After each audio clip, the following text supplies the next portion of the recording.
Welcome to the Triple Play Sports Podcast with your hosts, Christian Perino and Tristan Barnes. Today is May 2nd, 2026. Tristan, how you doing, my man? I am doing great. I am pumped up for today's podcast. So excited to cover some baseball and two massive NFL trades that just occurred yesterday. Without further ado, let's get straight onto it. Yeah, I totally agree. I'm hyped for this. Two trades, like you were saying, a free agent signing with a guy going back to where his famous catch was, and some MLB news from the daily basis of our podcast. Today I want to start it off in who's hot, who's not. Some MLB who's hot, who's not. In this show, we talk about the teams who have been very hot, playing to their maybe even better than their expectations, and who have been crushing and doing well. And the sad part, who's not, who has been playing horrible, who has been playing outrageous and doing worse than their expectations. Let's hop right into it. I'm going to go over the who's hot, you're going to go over the who's not, and let's do it. For my who's hot in the NL East, this team, ever since acquiring their new head coach, has been cooking. Still 9.5 games back, but in one of the best teams in the league. But right now, 30-29 Philadelphia Phillies, who have been cooking. Ever since acquiring their head coach, Don Mattingly, they are 20-8. That is a 714 winning percentage. And this is a huge improvement from this team. As you could tell, after firing their head coach, they were 9-19. All hope was lost until Don Mattingly started cooking. Since Don Mattingly became their head coach, the Philadelphia Phillies on April 28th, 2026, the Phillies have gone 20-8. They started the season 9-19 under Rob Thompson's. But after Mattingly took over, the team turned things around and won 20 of their last 28 games. Tristan, what is it like seeing this head coach put on a performance for a team that was absolutely horrible to a team that has been one of the hottest in the league? Well, let's not say the Phillies were absolutely horrible. It's just the chemistry in their locker room was not working. Like, players were not working together. The coach couldn't, meet the needs of his players. But the Phillies have an amazing roster. I mean, they made the World Series a couple years ago. Yes. So, and they make the playoffs almost every year. I mean, they have Bryce Harper, Kyle Schwarber is on Kyle that Schwarber, yeah, they have a couple good players. I just can't think of them right now. But they have the talent, and their new coach, he utilized it, for the benefit of that team. They've been doing amazing. I think they even swept my Padres, which was very sad. But yeah, I like to see the Phillies succeed. Yes, I do too. After losing a bunch of games. So yeah. Yeah, I was talking about them. Remember when we did our early predictions before the season, who's going to be in the playoffs? I had this team going into the playoffs and seeing how they were performing at the beginning started making me regret my decisions. But I've seen how the Chiefs play. Don Mattingly, as a former Yankee, as a Yankees fan, super fun to see this guy turn around a team. I'm going to go over a couple of the team leaders, and this might become shocking for some of us. But Brandon Marsh is their batting average leader. He's batting .317 as a veteran in this league who has been cooking. That's not surprising to me. I've seen many clips of and videos of Marsh about his average. It's a renowned league best, and I think I even saw that if he kept that average, it'd be second best of all time in baseball. One of these best teams. Yeah. You can expect him to get a hit every night. Yeah, I agree. He's turning around this team as we speak. But home run leader, no surprise, Kyle Schwarber with 22. He has been hitting dingers and has been bringing this energy to this team. He leads the team in RBIs with 39. And, we have this guy who has been crushing right now on this team. How much energy do you think it brings to a team seeing this guy hit so many home runs? And they're just cheering for him right now. Yeah, home runs are something that brings everybody up. It gets someone excited just seeing a guy crush it 400, 430 feet. And to see Schwarber hit 21 of those this season already is impeccable. Like, it cannot be touched. So I think the Phillies are definitely riding on him. So the Phillies, team definitely has to get hits for him to provide and maybe get some grand slams. So Yeah, he leads the league in home runs right now. And I do want to point out one more guy that we have not said that is a former MVP, could be an MVP any season, never doubt him out. On base percentage for the 361, Bryce Harper. We haven't talked to him right now or about him lately, but you know what? He deserves a lot more than we've been talking about him. And on base percentage is one of the biggest things that coach look at. Yeah, you need guys to get on base for those big swingers like Kyle Schwarber, just drive in runs, bring energy to the team, and that's what they've been doing. And that's why they're winning so many games. yeah, I'm not saying it's just because of Harper. It's because of Schwarber and Marsh too. I mean, as your stats display, it's a three-man show. On the offense for Philadelphia, but yeah. Yeah, I also want to bring up one of their best pitchers, one of the best pitchers in the league. This guy has been cooking. He has been doing insane, and he shut down the Padres in his last start. Christopher Sanchez. He is 6-2. He has a 1.47 ERA with 95 Ks. He's first in ERA in the league, second in strikeouts in the league, and with a 1.12 WHIP, which is 29th in the league. And he has a scoreless inning streak and has been cooking. And with their save leader right now, Johan Duran, who has been cooking too as a save leader. This pitching staff shows it all too. And it's not just the hitting; it's the pitching.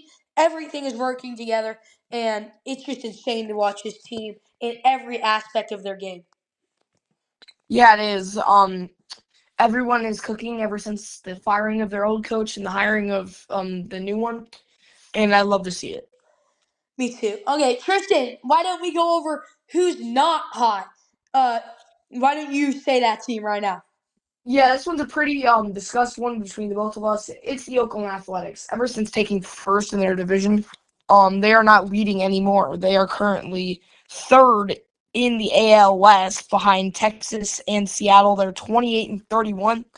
In the month of May, they lost the series to the Guardians, lost the series to the Phillies, um, actually beat the Orioles in a series, lost to the Cardinals in a series, lost to the Giants somehow in a series.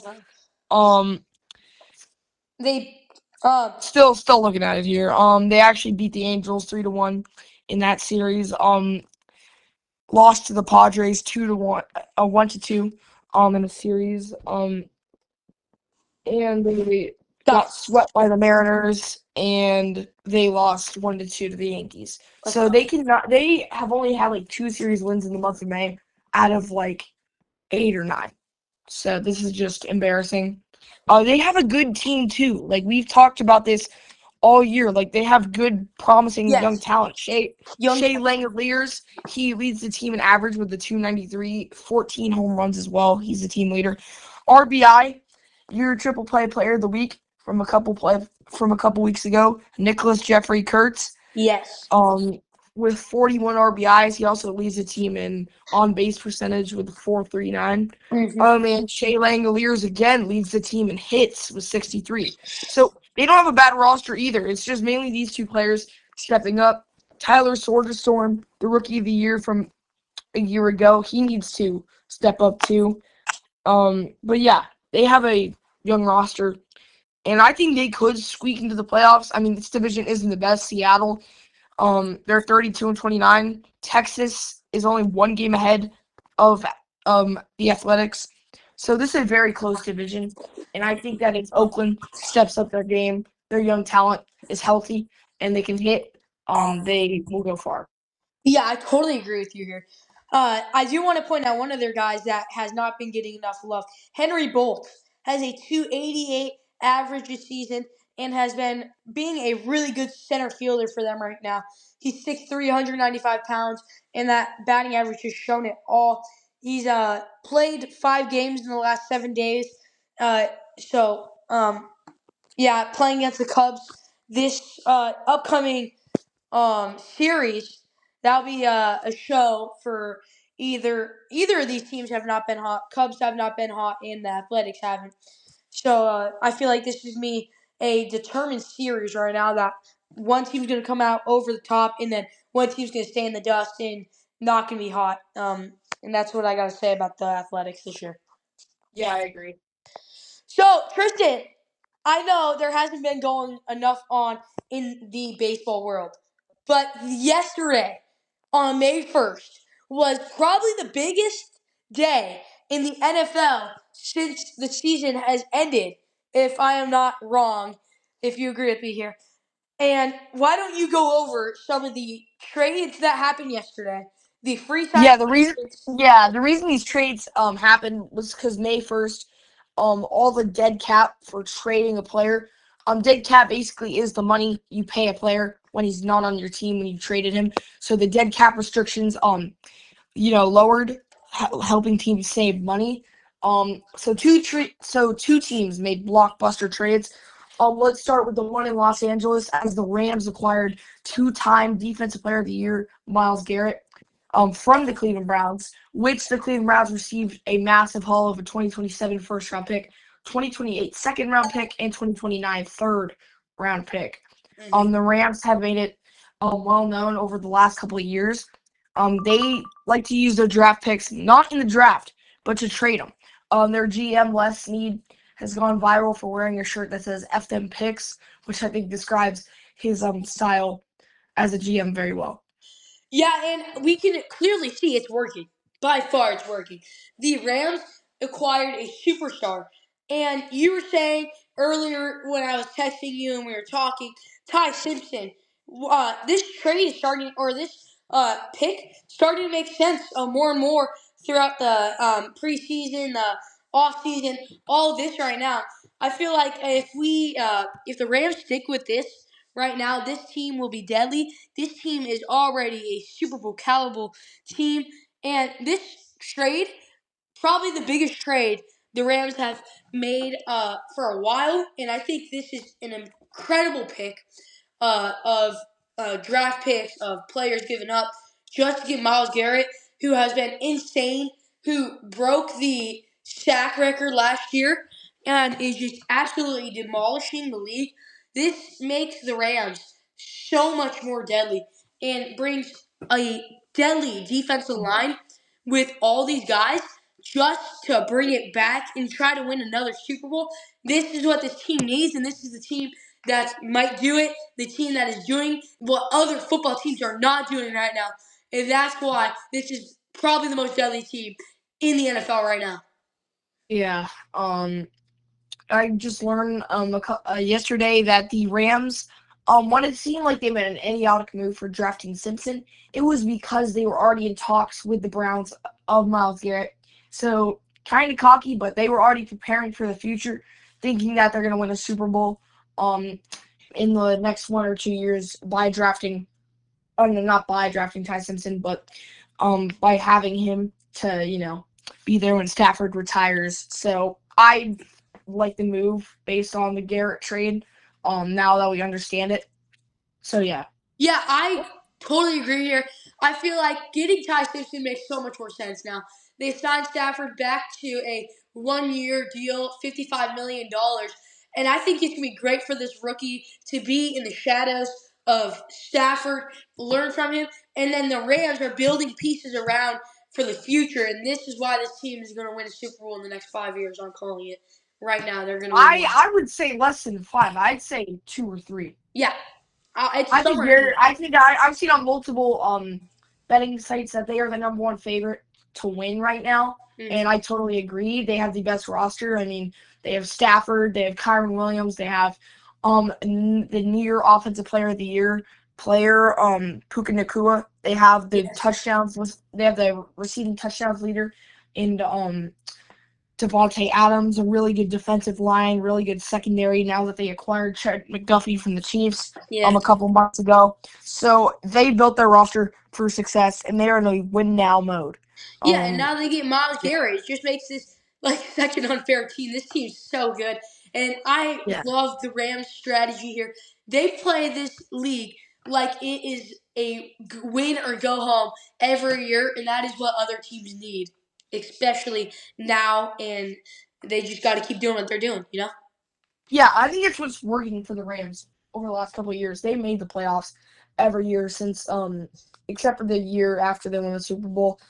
They had a slump year, but I think other teams we've seen it before with teams like the Jets and Cleveland, like a trust the process by acquiring picks. I'm not saying those are bad players, but those players have just never necessarily panned out, and they've never collected a bunch of good players from like multiple drafts in a row. So I think that's what's working for the Rams, is that they're doing a win now mode, because Stafford isn't going to be in the league in 5 years. Yeah. I do think. Here's what I gotta say. Do you think the Browns made a good decision here, trading their number one player away? But you gotta think they have a young team coming. They have Quinton Junkins. They have Shador Sanders now, and acquiring other draft picks in the next year's draft, and they got a new team this year. What do you think is? Do you think this was good on behalf of the Browns? Yeah, I think the Browns side. I think not that people think of it. I think everyone's thinking of win for the Rams necessarily, but keep in mind the Browns taking a first round pick in this year's draft, and a second in next year's, and a third in next year's. And they got Jared Verse, Pro Bowl edge rusher, rookie of the year, a couple years ago. So yeah, Verse is going to be the replacement for Garrett, which, I mean, he's not as good as Myles Garrett is, obviously, but he's still very solid. So I think by just doing like an edge rusher swap and getting multiple picks, I think this was a win for the Browns. Yeah, I totally agree. I think it's a win-win for both teams, and I feel like both teams are going to benefit from this. Tristan, before we get to the next trade, I just want to say the Triple Play Sports Podcast has just began on YouTube. You could follow us, subscribe. It is at Triple Play Sports Pod, exclamation mark at the end. If you're looking for the other thing, it's at Triple Play Sports Pod. VR channel, we've hit 3.2K views on only 6 videos. Doing well, and I can't wait for more. Can't wait for the college football season to come up and everything. Thank you. Yeah. Again, on our Instagram, we've been posting more stuff about the trades and other NFL news. Again, it's all lowercase Triple Play Sports Pod, no spaces. On Instagram, we're currently up to 1,135 followers and counting. So thank you so much to all of our Instagram followers, and we gladly appreciate it. Yeah, gladly. Okay, let's talk about the next trade.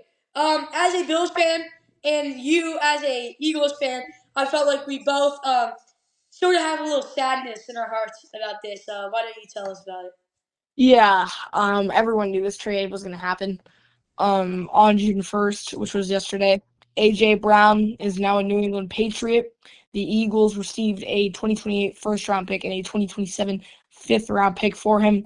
I'm kind of sad to see him go. He did win a Super Bowl with us, the Philadelphia Eagles. But he was a cancer in the locker room in the last couple of games of last season. In that playoff game against the 49ers, he had a lot of crucial drops, which cost us the game. So I think it was just time for him to find somewhere else where he could be the wide receiver one and succeed. And now he's in New England, where he's with his old coach, Mike Vrabel, who had him in Tennessee. So, and the Patriots haven't had a wide receiver one in a while, ever since Julian Edelman retired. So Yeah. I think this is a good move for the Patriots and the Eagles, because the Eagles already have tons of wide receiver depth. They have Smitty, Mekhi Lemon, which happy birthday, by the way. Yeah, so I think it's a win-win trade. But I would have liked to get a 2027 first-round pick because that is a really, really good draft class. I don't know about 2028, so. Well, we're definitely going to see about 2028, but I feel like this was sort of a win-lose trade in my opinion. AJ Brown's getting older, but he did have a 1,000-yard season last year. Last year he had 78 receptions, 1,003 yards with 7 touchdowns, and a 12.9 average. But age is not a number in this game right now. He is 28 years old, about to turn 30 in a year or 2 years coming in. And I feel like, yeah, you're completely right. He was a cancer in the locker room, and the Patriots are not going to take this. He's definitely going to have to change how he does this, how his ways are. He's going to have to step up. He's going to have to stop acting like a baby and stop being a cancer in the locker room, or it's not going to work out for him. He's going to be, no team's going to want him. He was lucky to be here after saying that horrible stuff to the coach, dropping all those passes. I didn't like it. And I feel like the depth and the value that they got in a first round pick in 2028, that could be a good draft class. We never know. I know 2027 is supposed to be really good, but I feel like they did get good value as a Eagles fan for you. I feel like the Eagles won this trade, and I think it's pretty even, but I feel like the Eagles won this trade. And I don't know, but I think it was a good trade for the Eagles and a little lopsided. Yeah, I mean, I wish, like I said before, I wish if we got that 2027 first-round pick or just a higher pick in 2027, like a third or a second, opposed to a fifth. But if that was the only trade you were able to make, I guess I'll take it. So. Yeah, you got to take all the first round picks you can get at this point because draft classes are going to get better, hopefully, and better and better, and then eventually there's going to be superstars in the first round in 2028, and it's just about the luck of the draw, what's going to happen and how it's going to happen. So yeah, that's a big thing for the Eagles, and we're going to see how that pans out in the next year. Yeah, we will. There is a preseason game between the Patriots and the Eagles. It is in week 2 of the preseason, which means starters will play less than week 1, maybe not at all. But I definitely want to see if AJ gets in and how he does against his old team. So. Yeah, me too. I just feel like preseason not as fun as the regular season, of course, but it's we see fun seeing a couple guys like AJ Brown going out and going to play against his former team, the Eagles, and we all saw this coming. Of course, AJ Brown didn't show up to any of the OTA practices, the camp, any of that. He knew it was happening, same as the Eagles, same as the NFL, and now you got to realize that it's over. He's not an Eagle anymore, but hopefully the 2028 draft pick is better. Yeah, I'm hoping for a good draft so that trade can go through successfully. So yeah. Yeah. Let's talk about our last free agent signing yesterday. Some big news. Well, not as big as these last two, but an old player reuniting with his best team. Why don't you tell us about that one? Odell Beckham Jr., who hasn't played in a year. A lot of you know him as OBJ, famous for the one-hand catch against the Cowboys. He reunited with his old team, the New York Giants. This will most likely be his last season, and he will retire a Giant. But the Giants, they didn't just do this because they wanted him. I mean, that's a reason, but they did this because they need wide receiver depth. Malik Neighbors might not even be back by week 1. They also signed Braxton Berrios and Juju Smith-Schuster, 2 solid backup receivers. So I don't know if much of these guys will make a huge impact, like let's say like 1,000 yards, but it's cool to see OBJ reunite with his old team. I know social media is going crazy about it. Seeing a childhood player that they all loved reunite with his old team. So. Yeah, I totally agree with you. He's officially a New York Giant again. He's 33 years old, but last season he only played. He didn't play last season. But in 2024 season, he didn't even play a lot. He only had 9 receptions for 55 yards in the 2024 season. So he hasn't really played since 2023. which was his last full season, I'm pretty sure. Checking right now. Yeah, in 2023, he had 14 games with the Baltimore Ravens. He had 35 targets or 35 receptions for 565 yards. He averaged 16.1 uh, average yards, and he had 3 touchdowns. So, Yeah, so he wasn't bad when he was on Baltimore. It's just he hasn't played in a while, and even with Miami, he only had 9 catches, yeah. so he didn't make much of an impact there. So I mean, if he gets a major role, like let's say like a wide receiver 2, a wide receiver 3, which is unlikely, he can make a small but crucial impact to the Giants. So Yeah, he did play for the Giants from 2014 to 2018. Definitely some of his best career, best season of his career. He had 1,030 or 1,305 yards in 2020 in 2014, his rookie season. He went on to have 2 more 1,000-yard seasons, then got injured in his 2017 season with the Giants. He had only played 4 games and went 302 yards. And then he did, when he was healthy with the Giants, again the next year, 2018, had a 1,000-yard season. Went on to play in 2019 to have a 1,000-yard season. And ever since 2019, he has not had over 600 yards as wide receiver. So it's definitely going to be a test here. I don't think it's going to be a test, but a fun reuniting to go back to his old team where he makes he's had a successful career, and hopefully he retires happy with the Giants. yeah, totally. Mm-hmm. Before we go, I do want to say a little injury update on the MLB. Some of the biggest ones for a lot of people. 3 days ago, not wide receiver, third baseman and first baseman Munetaka Murakami went on the IL for a hamstring. Don't know how long he's going to be out, but he has been absolutely insane for Chicago White Sox. Your triple play player of the week, multiple weeks. He's batting 240 with 20 home runs and 41 RBIs. His status is a 10-day IL. White Sox manager Will Venable said Monday that Munetaka Murakami's hamstring. He stayed back in Chicago during the team's road trip and was giving a rest and a plasma injection for his hamstring and is predicted to be back in 10 days. He went on the IL on a couple days ago and missed the road trip. It's really sad to see Chicago finally be really good and seeing their guy go down this early in the season. Hopefully, it's not too serious.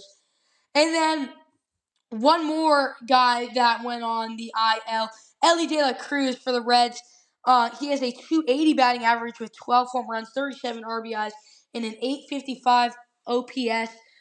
His status, Reds manager Terry Francisco said Monday that the MRI on Elly De La Cruz's right hamstring showed between a grade 1 and grade 2 strain.